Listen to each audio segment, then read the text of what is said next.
La Chambre régionale des comptes, c'est quoi? La Chambre régionale des comptes est située rue de la Citadelle à Metz, sur l'ancienne citadelle bâtie au XVIe siècle. Sa compétence s'étend sur les 10 départements de la région Grand Est. C'est une juridiction financière indépendante, comme les 22 autres chambres régionales ou territoriales des comptes. Le rôle d'une chambre régionale des comptes est de contrôler les multiples services publics locaux, notamment les collectivités territoriales, afin de vérifier que l'argent des citoyens, par exemple celui des impôts locaux, est bien utilisé.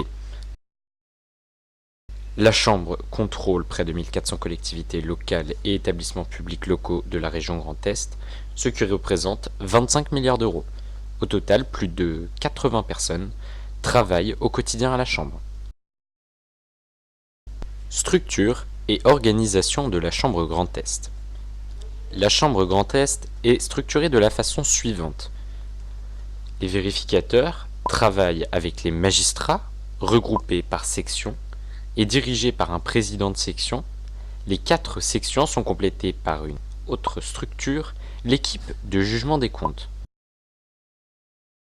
Pour travailler dans des conditions optimales et le plus efficacement possible, ces derniers sont entourés d'une équipe pour l'administration générale, de 7 agents de greffe, d'une équipe de documentalistes et d'archivistes. Ensemble, ils constituent le secrétariat général. Il existe également un ministère public, composé de 2 procureurs financiers et d'un assistant. Il veille à l'application de la loi, prend des réquisitoires en vue d'engager des instances de jugement des comptes et assure un contrôle qualité des productions de la Chambre. Que font-ils au quotidien? Les rôles sont très variés. Regardons ce que chacun fait au quotidien. Les magistrats exercent une fonction de rapporteur, chargé de contrôler les collectivités territoriales, les hôpitaux ou divers services publics locaux comme les services d'incendie et de secours. Ils mènent des contrôles qu'ils peuvent exercer sur place dans les organismes contrôlés eux-mêmes. Avec le temps, les magistrats plus expérimentés peuvent devenir présidents de section, vice-présidents voire présidents de la Chambre.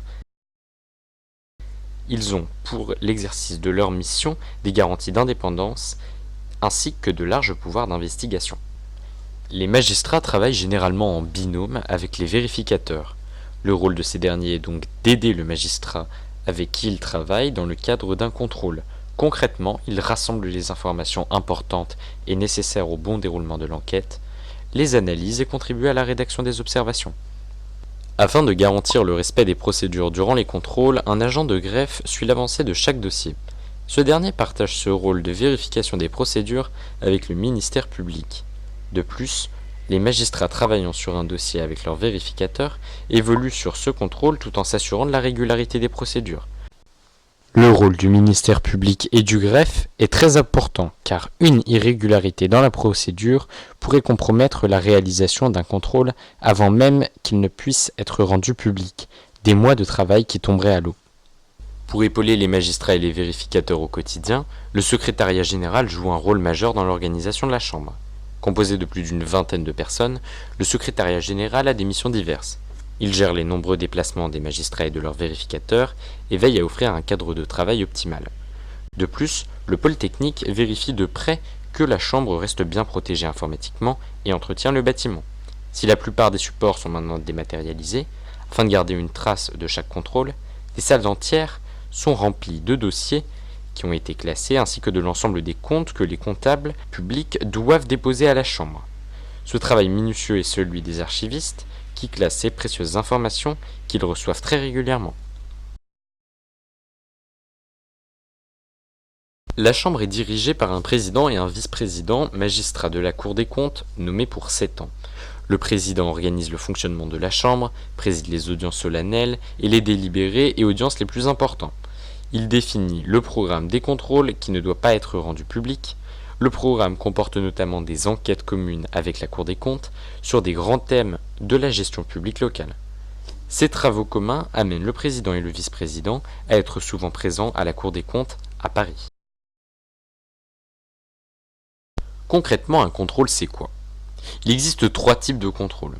Les contrôles des actes budgétaires, les contrôles des comptes et de la gestion, et les contrôles juridictionnels. Le premier type de contrôle est le contrôle des actes budgétaires, qui a pour but de vérifier que les règles budgétaires sont bien appliquées et respectées par les collectivités territoriales. Le contrôle des comptes et de la gestion répond à une toute autre mission.